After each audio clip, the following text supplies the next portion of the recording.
ബംഗ്ലാദേശിലെ ആഭ്യന്തര പ്രശ്നങ്ങളൊന്നും തീരുന്നില്ല. അതിൻ്റെ ഇടയ്ക്ക് ഇന്ത്യക്കെതിരായിട്ട് എന്തെങ്കിലും നീക്കമുണ്ടോ? അതായത് ഒരു സാഹസത്തിന് ബംഗ്ലാദേശ് മുതിരുമെന്നാണ്. അങ്ങനെ ചില സാധ്യതകൾ ഇപ്പോൾ പതുക്കെ തെളിഞ്ഞു വരുന്നുണ്ട്. ഇപ്പോൾ നമ്മൾ ഇന്ന് സംസാരിക്കുന്ന ഈ ദിവസം ഏറ്റവും പുതിയൊരു ഡെവലപ്മെൻ്റ് ഉണ്ടായിട്ടുണ്ട്. തുർക്കിയിൽ നിന്ന് ബംഗ്ലാദേശ് വാങ്ങിയ കുറച്ച് ഡ്രോണുകളുണ്ട്. ബൈറാക്തർ TB2 എന്ന് പറയുന്ന ഏറ്റവും ആധുനികമായ ഡ്രോണുകളാണ്. ഈ ഡ്രോണുകൾ തുർക്കി റഷ്യക്ക് കൊടുത്തിട്ടുണ്ട്. ഈ ഡ്രോണുകൾ ബംഗ്ലാദേശിൻ്റെ പക്കലുള്ള ഡ്രോണുകൾ ഇന്ത്യൻ അതിർത്തിയിൽ പറന്നുകൊണ്ടിരിക്കുകയാണ്. ഇന്ത്യൻ അതിർത്തി നിരീക്ഷിക്കാനും ഇന്ത്യൻ പ്രദേശത്ത് എന്തൊക്കെ നടക്കുന്നുവെന്നറിയാനും വേണ്ടി വന്നാൽ നമ്മുടെ അതിർത്തി ഭേദിച്ച് കടക്കാനുമുള്ള ശ്രമം ബംഗ്ലാദേശിൻ്റെ ഡ്രോണുകൾ നടത്തുന്നു എന്നാണ് ഏറ്റവും പുതിയ വിവരം. അത് ബൈറാക്തർ TB2 എന്ന് പറയുന്ന ഏറ്റവും ആധുനികമായ ലോകത്തിലെ ഏറ്റവും മികച്ച ഡ്രോണുകളുടെ പട്ടികയിൽ വരുന്ന ഒന്നാണ് ഈ ബൈറാക്തർ. ഈ ബൈറാക്തർ ഒരെണ്ണത്തിന് $5 മില്യൺ വരെ വിലയുള്ള ഏറ്റവും ആധുനികമായ ഡ്രോൺ. അതുകൊണ്ടാണ് റഷ്യ ഇത് തുർക്കിയിൽ നിന്ന് വാങ്ങി ഉക്രൈന് നേരെ ഉപയോഗിക്കുന്നുണ്ട്. അപ്പോൾ എന്തുകൊണ്ടാണ് നമ്മുടെ അതിർത്തിയിലേക്ക് ഈ ഡ്രോണുകളെ അയച്ച് ബംഗ്ലാദേശ് വ്യോമ നിരീക്ഷണം നടത്തുന്നത്? ഇത് വളരെ തന്ത്രപ്രധാനമായ ഒരു കാര്യമാണ്. അപ്പോൾ നമ്മുടെ BSF വളരെ അലർട്ടായി. BSF ആൻറ്റി ഡ്രോൺ സംവിധാനങ്ങൾ അതിർത്തിയിൽ വിന്യസിച്ചു. നമ്മുടെ ഡ്രോണുകളും ഇപ്പോൾ അതിർത്തിയിലുണ്ട്. അപ്പം നമ്മുടെ ഡ്രോൺ അല്ലെങ്കിൽ ബംഗ്ലാദേശിൻ്റെ ഡ്രോൺ ഇങ്ങോട്ട് വരേണ്ട കാര്യമില്ല. ഇന്ത്യയും ബംഗ്ലാദേശും തമ്മിൽ കാലങ്ങളായി ഒരു അതിർത്തിയിൽ സംഘർഷമില്ലാത്ത മേഖലയാണ്. ഇപ്പോൾ യൂനുസിൻ്റെ ഭരണം വന്നതിന് ശേഷമാണ് എന്തെങ്കിലും ഒരു ക്ലാഷ് ഉണ്ടാവും. എന്നാലും സൈനികമായി രണ്ട് രാജ്യങ്ങളുടെയും സേനകൾ തമ്മിൽ ഒരു സംഘർഷം ഉണ്ടാകുന്ന സാഹചര്യം ഇതുവരെ ഇല്ല. ഇൻറ്റേണലായിട്ട് നമ്മൾ രണ്ടു കൂട്ടർക്കും അഭിപ്രായ വ്യത്യാസങ്ങൾ പോഞ്ഞു നിൽക്കുന്നുണ്ടെങ്കിൽ പോലും ഒരു സൈനിക നടപടിക്കുള്ള ഒരു സാധ്യത ഉണ്ടായിരുന്നില്ല. പക്ഷേ ഇപ്പോൾ ആദ്യമായിട്ട് അതിർത്തിയിൽ നമ്മൾ ഡ്രോൺ പ്രതിരോധ സംവിധാനങ്ങളും നമ്മുടെ ഡ്രോണുകളും സജ്ജമാക്കുന്നു. അപ്പോൾ എന്തിനു വേണ്ടിയിട്ട് ഒരു രാജ്യം മറ്റൊരു രാജ്യത്തിൻ്റെ അതിർത്തി ഡ്രോണുകൾ വഴി നിരീക്ഷിക്കണം? ഇതാണ് വളരെ പ്രധാനപ്പെട്ട കാര്യം. അപ്പോൾ ഒന്നെങ്കിൽ ബംഗ്ലാദേശിന് സംശയമുണ്ട്, ഇന്ത്യ എന്തെങ്കിലും സൈനിക ഓപ്പറേഷൻസ് അതിർത്തിയിൽ നടത്തുന്നുണ്ടോ, അല്ലെങ്കിൽ ഇന്ത്യൻ അതിർത്തിക്കപ്പുറത്ത് എന്താണ് നടക്കുന്നതെന്ന് ബംഗ്ലാദേശിന് അറിയണം. അതായത് ബംഗ്ലാദേശ് ഒരു ഭയം ഉണ്ടാക്കിയെടുത്തിട്ടുണ്ട്. അവരെ ഒരു ഭയം ബാധിച്ചിട്ടുണ്ട്. ഇന്ത്യ പേടിക്കുന്നു. അല്ലെങ്കിൽ ഇന്ത്യയുടെ ഏതെങ്കിലും ഭാഗത്തേക്ക് കടന്നു കയറാൻ ബംഗ്ലാദേശ് ആഗ്രഹിക്കുന്നു. അത് ഭയങ്കര സാഹസമാണ്. ഒരിക്കലും ബംഗ്ലാദേശിനെ പോലെ ഒരു രാജ്യം ഇന്ത്യയുടെ അതിർത്തിയിലേക്ക് കടന്നു കയറാൻ ആഗ്രഹിക്കുമോ എന്ന് ചോദിച്ചാൽ അത് വളരെ സങ്കീർണമായ ചോദ്യം. കാരണം ആത്മഹത്യ ചെയ്യാൻ പോകുന്നത് പോലെ ആയിരിക്കും. പക്ഷേ അതങ്ങനെ നമ്മൾ നിസ്സാരമായി കാണട്ടെ. കാരണം ബംഗ്ലാദേശിൽ ഇപ്പോൾ ഒരു സർക്കാരൊന്നുമില്ല. മുഹമ്മദ് യൂനസ് എന്ന് ഒരു പാവ ഇരിക്കുന്നുണ്ടെങ്കിലും അവിടെ തീരുമാനം എടുക്കുന്നത് മുഴുവൻ ജമാഅത്ത് ഇസ്ലാമിയാണ്. നമ്മുടെ നാട്ടിൽ പത്രവും ആഴ്ചപ്പതിപ്പും ചാനലും ഒക്കെ നടത്തുന്ന അതേ ജമാഅത്തെ ഇസ്ലാമിയുടെ ബംഗ്ലാദേശിലെ മുഖം അവിടെ മുസ്ലിം ഭൂരിപക്ഷമായപ്പോൾ ആ ജമാഅത്തെ ഇസ്ലാമി ഇവിടെ കാണുന്ന ജമാഅത്തെ ഇസ്ലാമിയല്ല.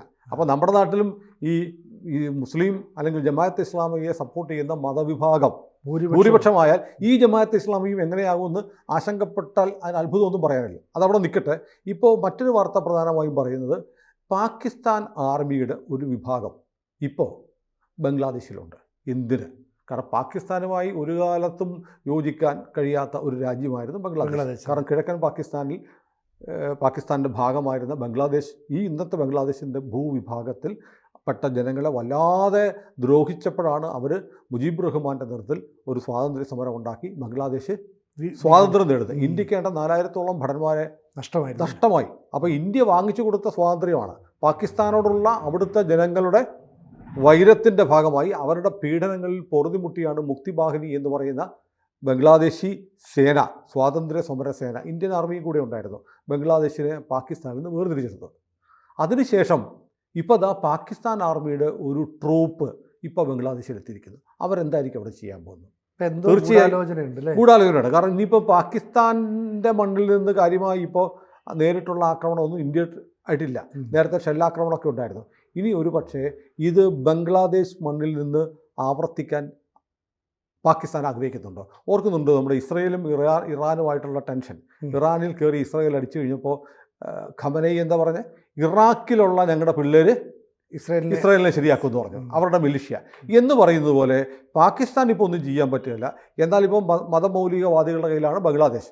ബംഗ്ലാദേശിൽ നിന്ന് ഇന്ത്യക്ക് നേരെ കുറേ ആക്രമണങ്ങൾ, തീവ്രവാദി ആക്രമണങ്ങൾ നടത്താൻ കഴിയുമോ എന്നൊരു സാധ്യത പാകിസ്ഥാൻ പരീക്ഷിക്കുന്നുണ്ടോ?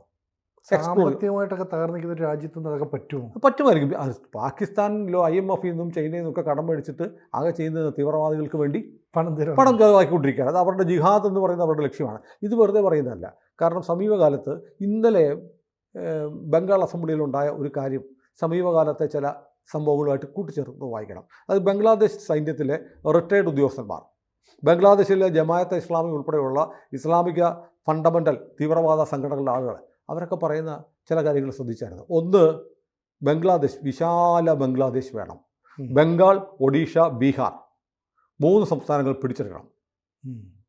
പരസ്യം അതിൻ്റെ വീഡിയോ ഒക്കെ ഉണ്ട്.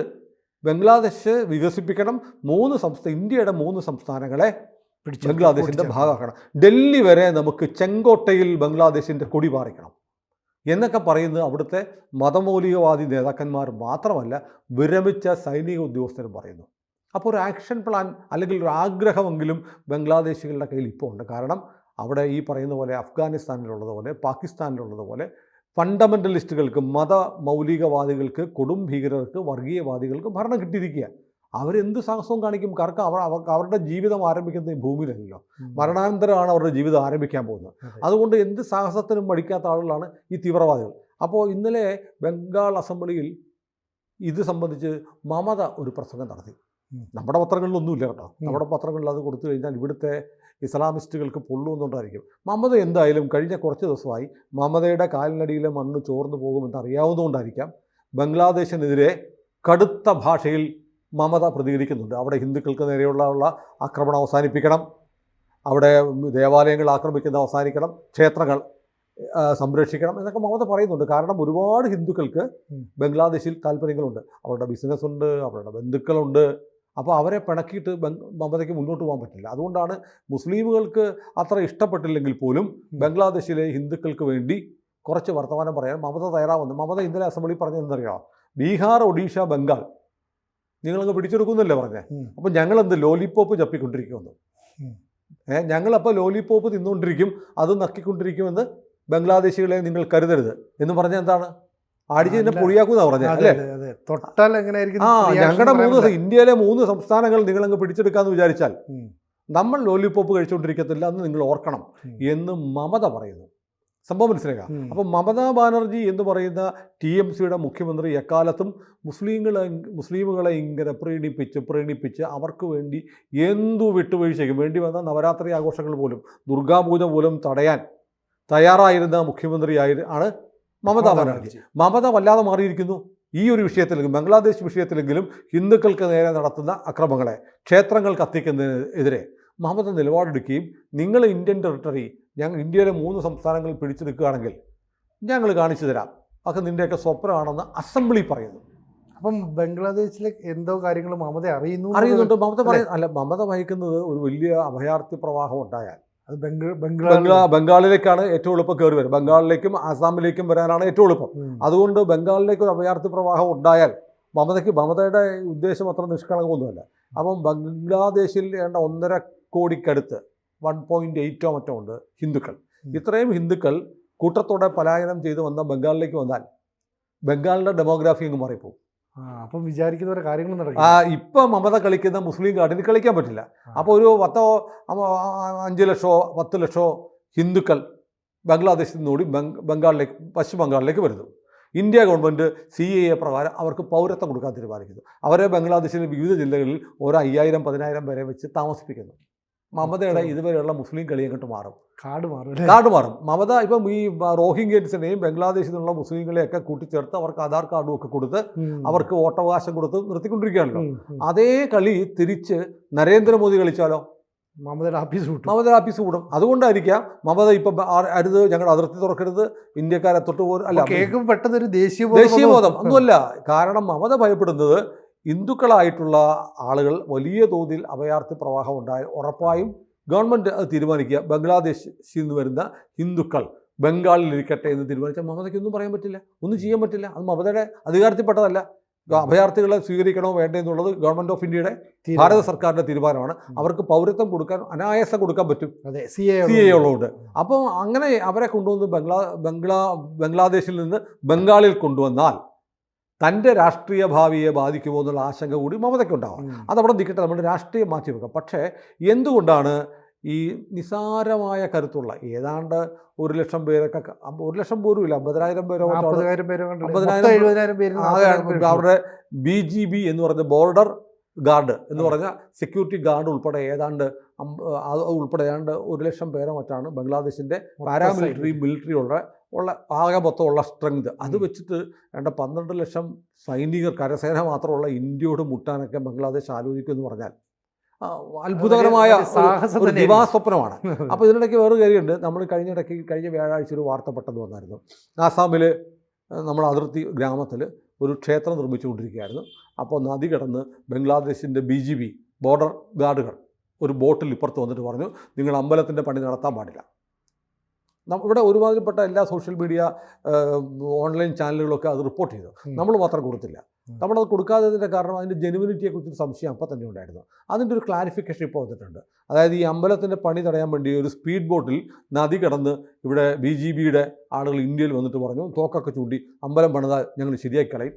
നേരെ അപ്പുറത്തുള്ള പുഴയ്ക്കപ്പുറമുള്ള ബംഗ്ലാദേശി മുസ്ലിങ്ങൾക്ക് അമ്പലം കാണുന്നതേ പ്രശ്നമാണ്, അതുകൊണ്ട് അമ്പലം പണി തടയണം ആവശ്യപ്പെട്ട് തോക്ക് ചൂണ്ടി അവിടുത്തെ ഗ്രാമവാസികളെ ഭീഷണിപ്പെടുത്തി. ഉടനെ കുറച്ച് കഴിഞ്ഞപ്പോൾ പോലീസും BSFും വന്നു. അപ്പോൾ അവർ തിരിച്ചു പോയി എന്നൊക്കെയാണ് വാർത്ത വന്നത്. പക്ഷേ ഇപ്പോൾ BSF ഔദ്യോഗികമായിട്ട് പറഞ്ഞിട്ടുണ്ട്, ഈ പറയുന്ന സംഭവം ജാക്കിഗഞ്ച് പോയിൻ്റ് ഷിൽഹറ്റ് ഡിവിഷൻ എന്ന് പറയുന്ന സ്ഥലത്താണ് ബംഗ്ലാദേശിന് ബോർഡർ ഉള്ളത്. അവർക്ക് BGBയുടെ നമ്മുടെ BSF പോലെ അവരുടെ ചെറിയൊരു സേനയാണ്, അതിർത്തി സേനയാണ് BGB, അവരുടെ പോസ്റ്റ് ഉള്ളത്. പക്ഷേ അവിടെ നിന്ന് ഒരാളും ഇങ്ങോട്ട് വന്നിട്ടില്ല. അങ്ങനെ വരുന്നതിനെക്കുറിച്ച് ചിന്തിക്കാൻ പോലും BGBക്ക് ധൈര്യമില്ല.